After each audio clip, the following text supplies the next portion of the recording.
tous, je suis ravie de vous retrouver sur cette route alors que je sors tout juste de Maizet. Nous allons chez Fanny aujourd'hui. Mais qui est Fanny? Eh bien Fanny Choubak, c'est la propriétaire, la personne à l'origine du restaurant chez Fanny, aux portes de Maizet. C'est ambiance western, vous allez voir. Comment je l'ai découverte? Eh bien par le jeu des réseaux sociaux, comme on dit. Et le resto chez Fanny, il a une page Facebook qui a un peu titillé ma curiosité, donc j'ai décidé d'aller à sa rencontre. Et Fanny, eh bien, je vais l'emmener à Douai-les-Fontaines. On va aller à la rencontre du cafetier du nouveau commerce à la Fontaine de Douai qui a ouvert il y a quelques semaines au cœur de Douai-les-Fontaines. Ça va être l'occasion justement de discuter revitalisation de nos centres-bourgs et voilà toute cette vie qu'on peut mettre dans les petites communes quand on a des idées. Il suffit de les avoir. En attendant, on arrive chez Fanny. Hop, ambiance western, je vous avais dit. Normalement, j'ai pas les Santiago aujourd'hui.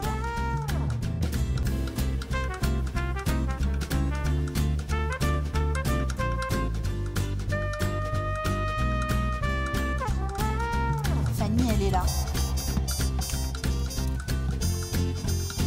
Bonjour Fanny. Alors, moi j'ai un petit peu peur des chiens. Il n'y a pas de souci. YouTube, YouTube, file là-bas, file. Bonjour. Ça va? Oui, ça va. Alors, on trouve facilement l'endroit, parce qu'il y a un joli panneau à la sortie de Maizet. Et comme je te le disais par échange par Internet, moi j'ai découvert cette adresse par justement les recommandations Facebook, etc. Chez Fanny, je ne connaissais pas. Alors, je connaissais encore moins Fanny. Donc, l'objectif de Sans Détour, ça va être de faire un peu connaissance avec toi. D'accord. Avant qu'on embarque, est-ce que tu peux juste nous rappeler un petit peu le principe de ton restaurant? Oui, donc voilà, on a monté le restaurant, donc c'est ma 5e saison là. D'accord. On avait commencé par l'activité des chevaux, donc petit à petit avec le Covid, tout ça, on s'est adapté. Et donc, on a ouvert le restaurant. On avait juste un bâtiment tout simple. Et puis, moi, j'adorais faire la cuisine. Donc, on s'est dit pourquoi pas. Donc, on s'est lancé. Et puis, voilà. Mon mari est très bricoleur, donc il a tout monté lui-même. Il y a 5 ans, en fait, il n'y avait rien du tout ici. D'accord. Donc, c'est assez impressionnant. Et puis, petit à petit, je me suis dit, il y a peut-être 20, 30 clients qui vont arriver le week-end. Je ne vais pas faire fortune, mais bon, moi, ça me fera une activité. Et puis, petit à petit, bouche-oreille, voilà. Maintenant, et tu en es à refuser des gens? Oui, le dimanche, surtout midi, et puis quand on fait des soirées à thème le samedi soir. Eh ben, on va raconter, tu vas me raconter tout ça dans la voiture. Plaisir. Elle est ici. Alors, moi, j'ai pas de charrette avec des chevaux, non, tu vois, ambiance western. Hein, mais hop, on embarque. Là. Alors, on s'installe. Alors, cette destination... je me suis dit, chez Fanny, ça amène du monde, c'est ce que tu disais. Donc ça amène quand même un certain dynamisme aussi à la commune de Maizet. Donc j'ai essayé de chercher un autre endroit, une autre petite commune, pas très loin de chez nous, enfin pas très loin de chez toi ici, où ça ramenait un petit peu de l'animation aussi. Je me suis dit, les cafés, en général, c'est les bons endroits pour ramener du monde et des gens. Donc, on va aller à Douai-les-Fontaines, parce qu'il y a quelques semaines, quelques mois, je crois que c'était fin 2024, à Douai, il y a un gros centre, commercial et culturel qui a ouvert, et il y a un café. Et donc, tu connais? Oui. C'est vrai que tu y allais? Oui. Non, je n'y suis pas allée encore. Eh ben, on va prendre le café chez maman. Super, voilà. Comme ça, on fera connaissance. Mais exactement. Alors, tu sais, j'appelle toujours aussi pour prévenir qu'on vient. Et il m'a dit pareil. Il m'a dit, oui, je connais chez Fanny, mais je ne connais pas Fanny. Comme ça. Je lui amène Fanny. Je lui amène la vraie. Alors, Fanny Choubak, voilà, ça c'est ton nom. Comment tu as fait pour arriver en Vendée? Est-ce que tu es native d'ici? Pas du tout. Moi, je suis née à Reims. D'accord. J'ai vécu à Reims jusqu'à peu près l'âge de 4-5 ans. Et ensuite, je suis partie habiter dans le Var avec ma mère. Ah oui, rien à voir avec Reims non plus. Non, pas du tout. Ouais. J'ai ma grand-mère qui avait une maison là-bas, donc ma mère s'est retrouvée toute seule. D'accord. Et on est partis, donc ma mère, mon frère, ma soeur et moi, dans le Var. D'accord. Soleil, chaleur. Oui, c'est ça. Olivier, bonne cuisine aussi. Ouais. Et puis après le Var, donc je suis partie sur la Côte d'Azur, parce que ma mère, elle a déménagé assez souvent. D'accord. Donc j'ai vécu pas mal de temps sur la Côte d'Azur. Oui. Voilà, jusqu'à mon adolescence à peu près. Donc Côte d'Azur, vraiment la plage, tout ça, ou un peu en retrait? Non, Juan-les-Pins, donc voilà, la Pinette, tout ça. Mais alors, rien à voir avec l'ambiance de Maizet. Pas du tout, non. Et comment s'est fait cette bascule de vouloir te retrouver ici au milieu de de pas grand-chose dans le sud. C'est très très beau, c'est magnifique, Oui, mais ça n'a rien à voir avec non, mais la région PACA. Justement, au contraire. Mais entre-temps, j'ai fait une petite étape dans l'Aube aussi. J'ai vécu D'accord. quelques années dans l'Aube. Et donc, évidemment, ayant vécu sur la Côte d'Azur, quand je suis arrivée dans l'Aube, c'était un petit peu compliqué. Donc, Oui. dès que j'ai pu, je suis repartie sur la Côte d'Azur. D'accord. Et après, je suis restée 2 ans vraiment en tant que jeune adulte toute seule sur la Côte d'Azur. Et j'ai trouvé après un emploi en Suisse. Donc, je suis partie en Suisse. Ouais. Et de Suisse, je suis revenue, parce qu'on est obligé de revenir au bout d'un moment en France.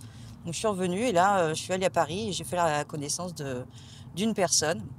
Et c'était fin 99. Donc, et puis on a sympathisé et cette personne m'a dit, si tu veux, on fait les fêtes de fin d'année, Nouvel An au Mazo, dans le Marais Poitevin. Ah, Je lui dis, d'accord. alors moi j'ai baroudé, mais alors je À connais pas Paris. du tout le Marais Poitevin. Donc on est parti, je suis partie passer ce Nouvel An avec lui et puis je suis jamais repartie en fait. Et je me suis mariée avec et j'ai eu 2 enfants avec. Et aujourd'hui, c'est le bricoleur de la maison? Pas du tout, non. Ah non, c'est un autre. Un C'est un autre. Oui, un autre j'ai compagnon. divorcé au bout d'une dizaine d'années. D'accord. Et puis c'est là que j'ai rencontré Jérôme. Donc, D'accord. Donc, il y a quand même eu le grand écart entre C'est ça. l'Île-de-France, la Suisse, la région PACA, l'Île-de-France et le Mazo. oui. Voilà. Mais c'est très, très beau. Donc, ce qui t'a plu, c'est justement ce territoire vert, C'est ça, côté la nature, tranquillité. paisible. Et puis, quelque part, pour moi, retour aux sources quand même, parce que je suis née à Reims, mais j'habitais dans un petit village à côté de Reims. Donc, c'était une petite ferme, donc D'accord. très Ah oui, calme aussi. d'accord. Voilà. On tuait le cochon, on faisait du jardin. Enfin, c'était la belle époque. Et- Donc, la Côte d'Azur, c'était pas trop mon truc finalement. Un côté un peu bling Ouais. bling. Ah ben, oui, après, on ne veut pas rentrer dans les Superficiel. clichés. Bon, c'est sûr qu'à une époque, j'étais, un tout petit talon, tailleur, petit bikini sur la plage. Mais bon, après. Mais je il suis est où passée ton à autre chose. bikini, là? Là, je rentre plus dedans. Je rentre plus dedans. Et alors après, est-ce que tu avais déjà cette passion pour la cuisine? Oui, toujours. Ouais. Ouais. En fait, depuis toute petite, avec ma grand-mère, elle cuisinait beaucoup aussi. Puis pareil, elle faisait le potager. Donc, on faisait beaucoup des conserves, des choses comme ça. D'accord. Donc ma mère cuisinait beaucoup, mon père qui est décédé quand j'étais très jeune, mais donc lui il faisait la cuisine au cochon aussi. D'accord. Donc j'ai toujours été baignée dans la cuisine. J'ai un grand-père qui était maître saucier, donc j'ai ça dans les veines, on va dire. D'accord. Donc, très rapidement, tu as eu cette envie de partager ton amour de la cuisine dans le cadre d'un restaurant? Pas du tout dans un restaurant, non. Je faisais ça chez les amis. Quand j'étais ado, on m'invitait à manger, mais il fallait que ce soit moi qui fasse à manger. Ah oui, c'était des invitations C'est ça. un peu intéressées quand même. Puis je me suis aperçue que finalement, ce que je faisais, c'était bon. Donc, et puis, quand je suis arrivée en Vendée, on avait beaucoup d'amis qui venaient à la maison. Parce que Jérôme, mon mari, connaît quand même beaucoup de monde sur la Vendée. Ouais. Donc, et puis à chaque fois, ils venaient, les gens ils me disaient « Oh Fanny, il faut que tu ouvres un restaurant. Fanny, tu cuisines bien. » Et puis je fais « Oui, mais là, ouvrir un restaurant, c'est un peu compliqué parce que y a les gestions des stocks, l'organisation, enfin voilà. » Et puis j'ai dit, j'ai commencé par faire les chevaux. Et comme moi, je suis quelqu'un qui n'a pas très confiance en soi, les chevaux m'ont beaucoup apporté, en fait, justement, au côté confiance. Tu as fait de l'équithérapie à domicile. Oui, si on veut. Hein, non, parce que moi, quand j'ai connu Jérôme, donc il montait son projet de calèche. Hein, et puis moi, j'avais peur des chevaux, donc j'y vois, ça va être un peu compliqué. Ouais. Moi, quand on s'est rencontrés, j'avais plus un projet justement de chambre d'hôte ou table d'hôte, petite restauration, on va dire. Moins de pression qu'un vrai resto. Voilà, quoi. c'est ça. Et puis, comme lui, il voulait monter son projet dans les chevaux et que lui, il était déjà organisé, puis il avait l'argent, donc je l'ai suivi dans son projet. Donc j'ai passé tous les diplômes. J'ai été au Haras de la Roche-sur-Yon, j'ai passé mes galops d'attelage. D'accord. Voilà. Et ensuite, j'ai passé mon CS cocher, D'accord. certificat de spécialisation. C'est pas des métiers communs quand même. Non, hein. non. Donc un peu physique aussi, ouais, c'est sûr. Et puis après, donc on allait l'été, on était en Vendée faire des balades en calèche. Oui. Et l'hiver, on était, enfin surtout Jérôme, pendant des années, il était sur la station d'Avoria à faire taxi avec les chevaux.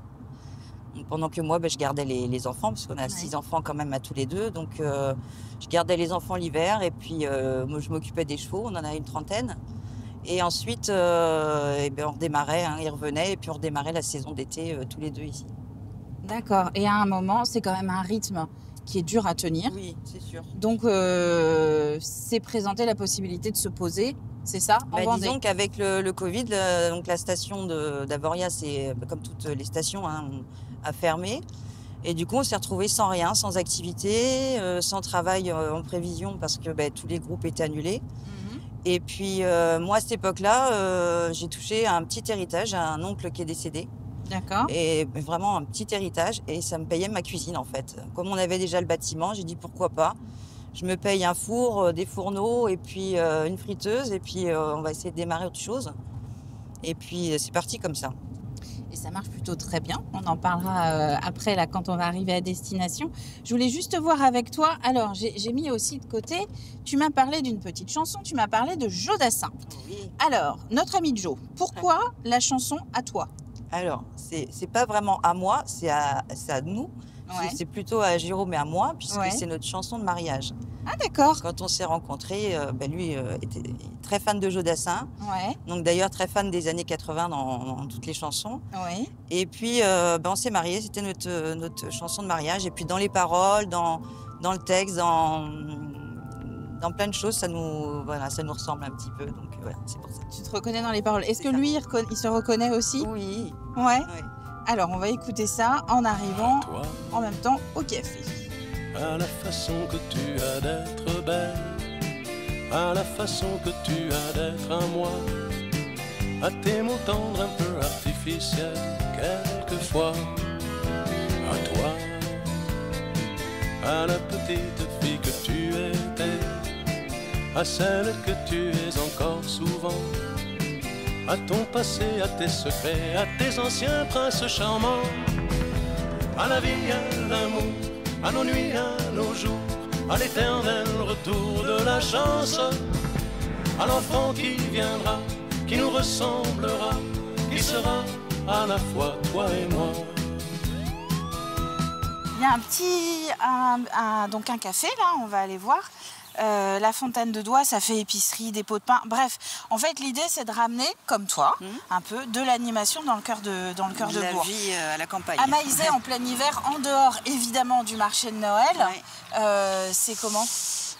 C'est très calme, hein. Il n'y a que la Les petits pizzeria qui est ouverte, Ah. il y a la COP, il y a la boucherie-charcuterie. Bon, on a Ouais. quand même la pharmacie, on a un fleuriste qui vient de s'installer. Il y a quand même Oui, pas mal de petits c'est assez commerces. actif quand même, Maizet. Hein. C'est important de Sauf garder au ça. niveau restauration, c'est vrai que l'hiver, du coup, c'est un peu limité. Oui, bah oui, puisque même toi, t'es fermé. Mais oui, jusqu'à maintenant, j'étais fermée parce qu'il faisait un peu froid, il y avait des courants d'air. Maintenant Ouais. que j'ai un peu plus fermé, il y a moins de courants d'air, donc peut-être que je prolongerai un petit peu dans la saison. peu dans la mais saison. On verra. Alors, on va s'avancer. Top, top. Bonjour. Hop, Bonjour. pardon, je passe devant. Caroline, TV Vendée. Fanny, Bonjour Fanny, soyez la bienvenue. Enchantée. Soyez les bienvenus. C'est le propriétaire du café. Enfin, le gérant. Le gérant. Gérant, pardon.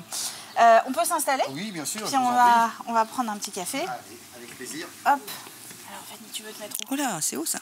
Bah oui, mais moi, ça m'arrange, tu sais, du haut de mon 1m60.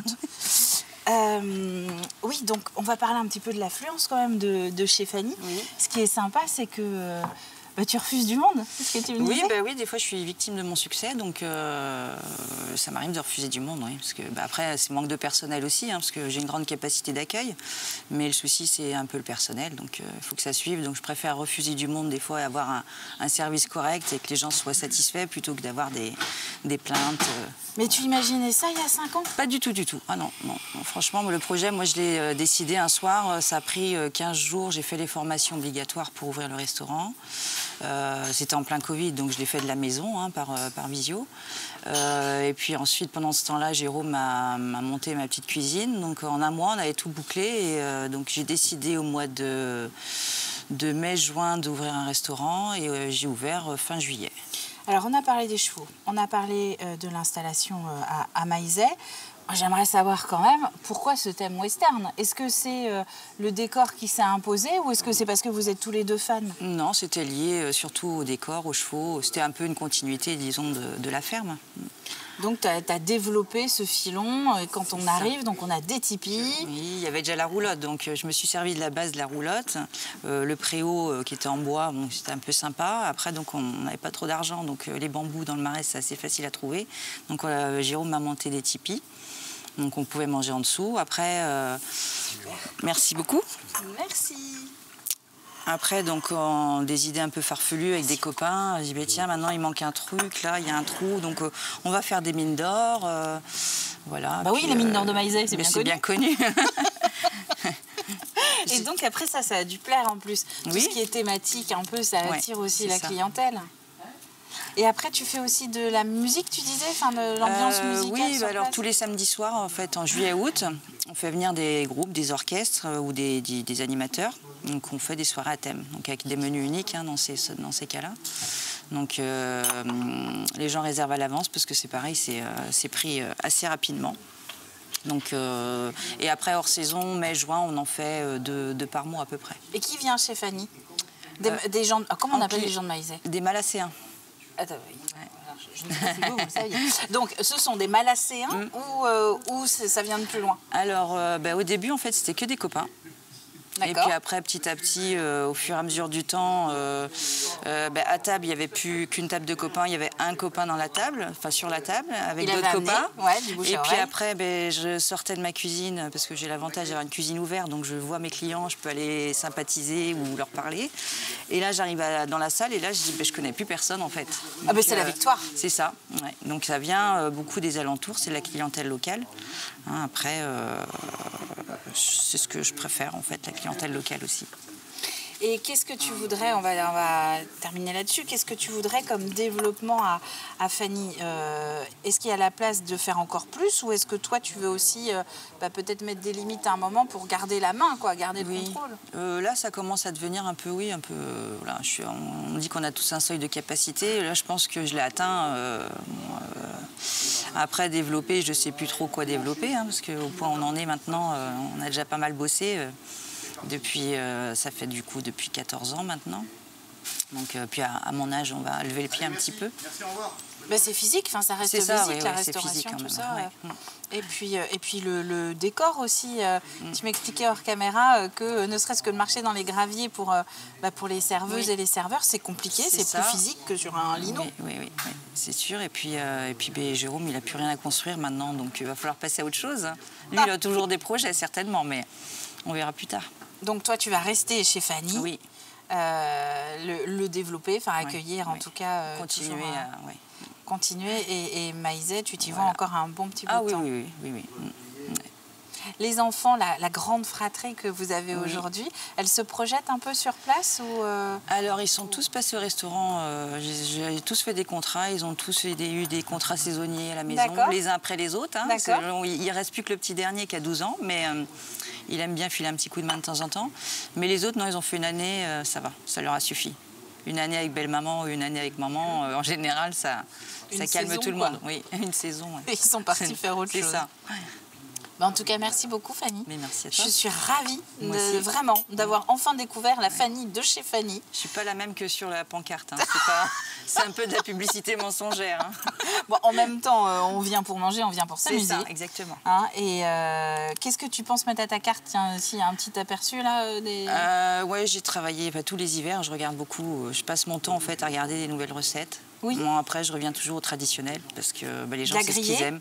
De la grillée de Megette Oui, j'en fais un petit peu, mais pas spécialement. En fait, j'évite de faire vraiment tout ce que font les autres restaurants. Parce que les autres restaurants, ça va être des cuisses de grenouille, ça va être de l'anguille, ça va être des mojettes. Ouais, moi, je suis à part. D'accord. Je fais plutôt des abats, des rognons, de la tête de veau. Enfin, ça peut être vraiment toute une gamme de plats qui se cuisinent plus vraiment actuellement, avec beaucoup de plats en sauce. Un peu ma spécialité quand même. La cuisine, voilà, on vient à la maison, on mange, on se pose et on y passe du temps. On n'a plus faim. Après, il faut faire la mariénaille. C'est parfait ça. Merci beaucoup Fanny. Merci beaucoup à toi. Quant à nous, c'est la fin de ce numéro. Faut que je rapproche le micro. C'est la fin de ce numéro de Sans Détour. Pour une fois, on a passé du temps au café, autant que dans la voiture. J'espère que ça vous a plu. Rendez-vous donc soit à Maizet chez Fanny, soit ici, à la Fontaine de Doigt, à Doigt-les-Fontaines. Et sinon, dans 15 jours pour un nouveau numéro.